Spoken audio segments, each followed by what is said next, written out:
sujets chauds, des débats brûlants, des opinions tranchées. Pour s'informer tout en divertissement. Francis Gosselin. Et écoutez, la nouvelle vient juste de tomber. Christian Dubé, l'un des visages les plus marquants de la coalition Avenir Québec, titulaire du ministère de la Santé, a annoncé la démission de son poste de ministre et qu'il quittait également la CAQ. C'est arrivé il y a une vingtaine de minutes. Je l'ai appris via l'excellent travail de mon collègue Max-Émile Sayer, qui a été probablement le premier dans toute la salle des nouvelles là, à crier l'urgence. Bien oui, évidemment, ça a entraîné toute une cascade. Si vous nous regardez, si vous nous écoutez, si vous regardez LCN, Radio-Canada, c'est vraiment partout. La décision est surprenante, on pourrait donc dire, Alexandre? Ouais, ben c'est certain qu'il avait été au cœur là, de tout ce qu'il y avait autour de la loi 2. Puis d'ailleurs, je vais vous décrire un tout petit peu là, quelques lignes de sa longue lettre aux Québécoises et Québécois, là, comme il l'annonce, là, dans laquelle il revient un peu sur la loi 2, sur toutes les modifications que lui voulait amener au mode de rémunération des médecins, à l'accès à la santé aussi pour les patients québécois.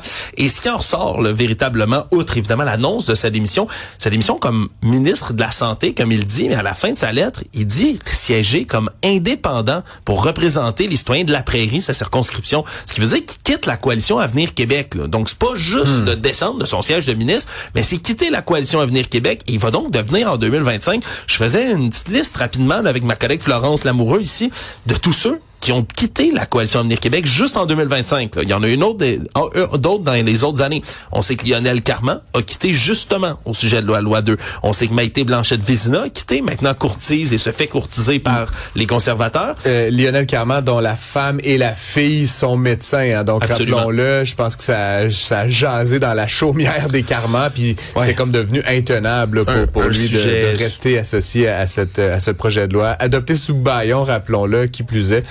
Donc vraiment un peu au visage là, de tous et de toutes. Voilà, donc Carman, Maïté Blanchette-Vézina, Pierre Dufour également, qui a quitté, qui siège maintenant comme indépendant. On a André Laforêt qui est allé briguer la mairie dans le coin de Saguenay aussi. On a également Éric Lefebvre qui lui a démissionné pour siéger comme indépendant. On a Isabelle Poulet qui est allée courtiser d'autres partis, qui s'est fait sacrer dehors du parti, qu'il n'est plus, elle non plus, avec la coalition Avenir Québec. Ça commence à faire pas mal de monde, mais c'est le plus gros de tous les morceaux qui a quitté cette année sans aucun doute. Christian Dubé qui était devenu, bien sûr, là, un incontournable là, dans le parti de la CAQ. C'est ça que j'allais dire, Alex. C'est quand même Christian Dubé, là, tu sais, qu'on le veuille ou pas, les noms que tu me nommes, oui, c'est des démissions, c'est des personnages qu'on a appris à connaître au fil des années de ce gouvernement de la coalition Avenir Québec.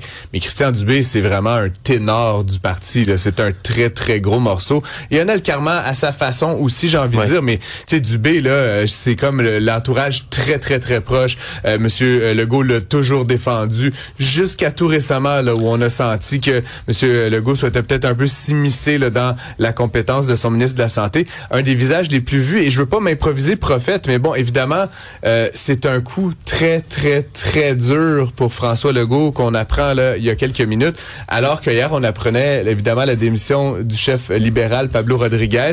Le Parti libéral va être dans les nouvelles, certainement. Ils vont se doter d'un nouveau chef.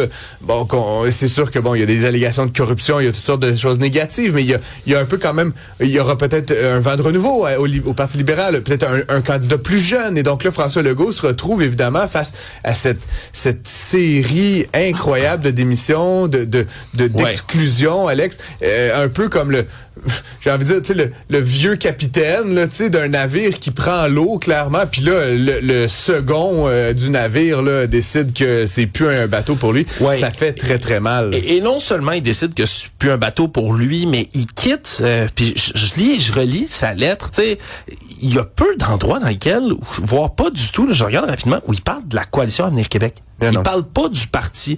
Il revient pas sur les bons coups nécessairement du parti. Il ne fait que parler de la loi 2, l'expliquant quelles étaient, lui, ses intentions. Il reconnaît d'ailleurs les erreurs qu'ils ont commises. Il dit, on n'a pas bien vulgarisé les objectifs de la loi 2. On l'a mal vulgarisé aux patients. On l'a mal vulgarisé aux médecins. Puis on se souviendra, il y avait tout plein d'informations qui allaient dans tous les sens autour de cette loi-là, sans que ce soit bien compris de tout un chacun.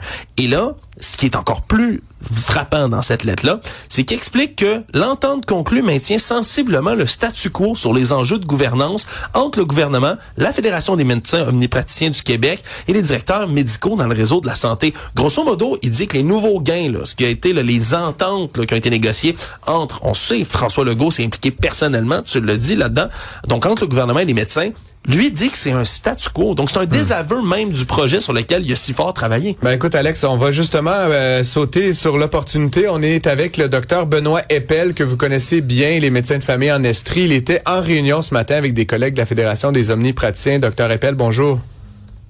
Bon matin à tous. Est-ce que vous étiez... Bon après-midi à tous, je m'excuse, je suis tout mélangé, cette nouvelle-là me chamboule. Il est 15h05, Dr Eppel, donc je vous replace un peu dans l'espace-temps. Bon, évidemment, réaction à chaud, on a appris, je sais pas vous, ça fait combien de minutes que vous avez la nouvelle? On l'a appris, nous, quelques secondes après que ça a été mis en ligne par Christian Dubé et son équipe. Bon, parlons évidemment de cette surprise que vous dites avoir. Tout tourne un peu justement autour de cette fameuse loi 2. Vous avez été souvent interpellé par nous et par d'autres pour la commenter. Comment est-ce que vous recevez cette démission importante à cette heure-ci? Ouais, c'est une grosse journée. Le plus heureux aujourd'hui, ça doit être Paul Saint-Pierre Plamondon avec ce qui se passe à Québec. Mais en tout cas, pour répondre à votre question, c'est pas une surprise entre vous et moi. Là, après tout ce qui s'est passé, cette guerre-là avec les médecins, la reprise des négociations par le premier ministre réussit à pousser pour avoir une entente avec pratiquement le retrait d'à peu près tout ce qu'il y avait dans la loi 2. C'était un désaveu important pour le ministre de la Santé. Je vois mal, moi, comment cet homme-là aurait pu rester en poste encore presque un an, une dizaine de mois jusqu'aux prochaines élections, alors que son grand projet phare, là, qu'il a défendu bec et ongle depuis des mois, a finalement été mis au vidange par son boss. Alors, il était dans une position pas vraiment tenable. Et puis, bon, on voit dans son message que finalement, lui, l'entente, il est pas trop d'accord avec ça. Il est bien content qu'il y ait une entente, qu'il y ait une prise en charge de 500 000 personnes, mais il aurait aimé que la loi 2, finalement, il y ait des éléments de la loi 2 qui persistent, qui probablement ne persisteront pas.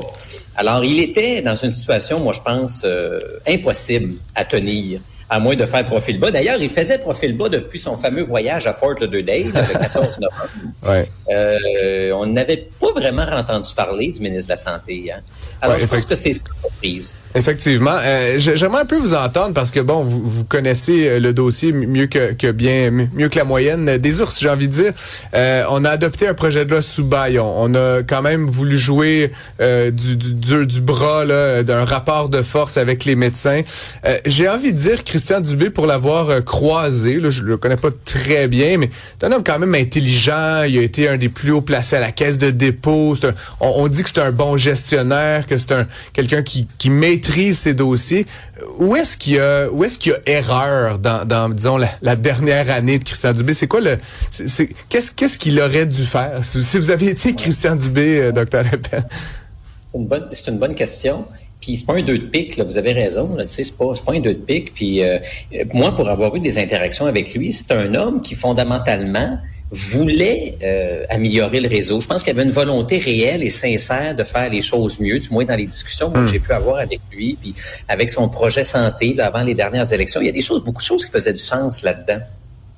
Il y a eu une dérive à partir du projet de loi 106, puis je ne sais pas ce qui s'est passé. Est-ce que ça venait de lui? Est-ce que des gens autour de lui, donc certains sous-ministres là, que je nommerai pas, qui ont poussé un peu sur ce genre de réforme-là, qui n'étaient pas fondamentalement l'idée du ministre de la Santé? Moi, je pense que de ce qu'on connaît de son entourage, il s'est probablement fait un peu enfariner par certains sous-ministres, dont certains qu'on connaît bien là, dans le réseau, qui ont poussé ces projets-là et qui effectivement l'ont mené dans cette espèce de cul-de-sac-là. Là où il a erré, ou là où il a perdu le contrôle, c'est quand on a poussé sur la confrontation. Alors qu'on aurait eu toute la latitude nécessaire, il y a même 6 mois, quand on a déposé le projet de loi 106, pour faire une espèce de co-construction, là. Il faisait pas confiance aux fédérations médicales, alors que plein d'autres médecins qui avaient pas de lien avec les fédérations médicales lui ont amené des idées, lui ont proposé des choses. Il y aurait eu toute la latitude pour faire mieux puis mettre des choses en place. Mais non, on s'est entêté, je pense que l'erreur est là, s'entêter dans la confrontation, alors qu'il y aurait eu des choses qui auraient pu s'améliorer. Je sens mon collègue Alexandre Moranville-Ouellette fébrile d'intervenir dans la conversation, Alex. Oui, parce que je veux vraiment vous entendre, moi, docteur. Moi, docteur Eppel, je veux absolument vous entendre en ce moment sur le fait qu'un monsieur Dubé, dans sa lettre de démission, dit que essentiellement pour lui maintenant, c'est le statu quo. On est de retour au statu quo avec les négociations comme ça, que la nouvelle entente, grosso modo, ce qui semble dire, c'est que ça vaut pas grand-chose. Qu'est-ce que vous pensez de ça? En fait, son message Facebook, ce qu'il dit, c'est sur la gouvernance du réseau de la santé, ça n'a rien changé. Parce qu'il y avait un des éléments dans la loi, au-delà des pastilles, puis au-delà du changement de rémunération, on voulait avoir, le gouvernement voulait avoir un droit de gérance plus important sur le réseau, dont sur les médecins. Ça, c'est très, très, très, très difficile à atteindre dans la mesure où la personne qui a le goût d'avoir un droit de gérance n'a pas le goût de m'embaucher. Hein? Alors, quand vous avez des employés, c'est facile d'avoir un droit de gérance, ça fait partie de ça. Dans la mesure où vous dites, je vous laisse le statut de travailleur autonome, je suis pas intéressé à vous embaucher, vous allez donner des avantages sociaux, vous mettre à salaire. Ça, ils voulaient pas ça. Alors là, le droit de gérance dans ce contexte-là, c'est à peu près impossible. Alors, le droit de gérance, si on voulait le mettre en place pour dire, vous allez répondre comme si vous étiez nos employés, il faut qu'on soit des employés. Ce que le gouvernement ne veut pas, et de la bouche même des gens autour du ministre disent, on fait pas ça, ça nous coûterait trop cher. Alors, c'est un peu ça la patente. Ouais. Alors, c'est un choix, là. Si je suis travailleur autonome, tu peux pas avoir un droit de gérance. C'est là que ça blesse. Il y a raison, là. C'est cette partie-là de la loi. Ils n'ont pas réussi et ça sera très dur à faire tant et aussi longtemps que je ne serai pas un employé de l'État. Docteur Eppel, on perd un ministre de la Santé qui est évidemment un ministère, on va se le dire, très important, ne serait-ce que pour les cordons de la bourse québécoise, mais aussi dans le panorama des ministères, c'est toujours l'un des ministères les plus importants. Sans vouloir spéculer, là, on va remplacer Christian Dubé assurément rapidement, j'imagine. Est-ce que son départ, selon vous, va régler entre guillemets le problème ou est-ce qu'on risque pas de se retrouver à nouveau là, dans une nouvelle forme de crise ou une nouvelle forme de complexité avec un nouveau visage? Ouais. Là, je pense que le gouvernement certainement a appris une chose là à 10 mois des élections. Ce qu'ils veulent, c'est pas une autre crise comme ils ont vécu. À mon avis, là, ils vont pas se lancer dans la confrontation. Je reprenais les mots de un de vos collègues, Mario Dumont, cette semaine, qui m'avait en entrevue, qui dit, je pense que les gouvernements ont appris pour les 100 prochaines années de mettre la camarade dans le tordeur par rapport aux médecins comme ça. Je pense que ça va prendre quelqu'un un petit peu d'ouvert en disant, regarde, 10 mois, on fait profil bas. L'entente, si elle passe demain, on va voir les résultats demain. Si l'entente est acceptée par les médecins, on négocie ce qu'il y a négocié pour la répartition des argents. Puis on se la coule tous là, jusqu'aux prochaines élections. Puis le 500 000, on va espérer que les médecins le fassent parce qu'on va prendre ça comme une victoire côté gouvernemental. Puis moi, je pense qu'ils vont voguer là-dessus. Je pense qu'ils sont plus en état là de créer une guerre, là. On ne sont pas en début de mandat, pas du tout, là. Non, c'est certain. Et puis, évidemment, vous le disiez un peu à la blague, puis on n'est pas là pour parler de politique avec vous. On va rester un peu sur le terrain de la médecine et de la santé, mais il n'en demeure pas moins que, effectivement, Paul Saint-Pierre Plamondon doit un peu rire dans sa barbe après la semaine qu'on vient d'avoir. Je veux pas vous demander des secrets, mais c'est certain que des gens qui sont un peu impliqués dans la politique publique ont des conversations avec tous les partis, hein, dit-on. Est-ce que d'autres formations politiques expriment des avis, pas tant sur les gens, mais sur le fond, là, sur comment on va réformer la santé au cours des prochaines années? Le Parti québécois, évidemment, le Parti libéral, est-ce qu'ils ont d'autres idées? Est-ce que vous entendez d'autres façons, d'autres manières d'approcher la problématique de la santé de d'autres formations politiques? On entend peu de choses, hein, les plateformes ne sont pas connues. Une chose est certaine, c'est que possiblement que le prochain gouvernement sera péquiste, hein, si la tendance se maintient, mais un an, c'est long en politique. Oui. Le Parti québécois est beaucoup plus favorable à quoi ressemblait la loi 2. Hein. Donc, c'est-à-dire les médecins... les revenus importants, ça les achale, l'incorporation, ça les achale. Ils sont beaucoup plus du volet là, que les médecins, ça devrait quasiment être des employés, qu'on devrait tout remettre tout le monde en CLSC. C'est carrément ailleurs qu'on s'en allait. On est complètement à la direction opposée par rapport à ce que faisait la CAQ, on a développé des cliniques privées, tout ça payé par le public. Alors, eux, ils en parlent comme ça. Les autres partis, les libéraux, je sais pas, là, ils se sont... Ouais. Ils ont pris la loi 2 comme la croix et la bannière pour placer l'opposition, placer le gouvernement là.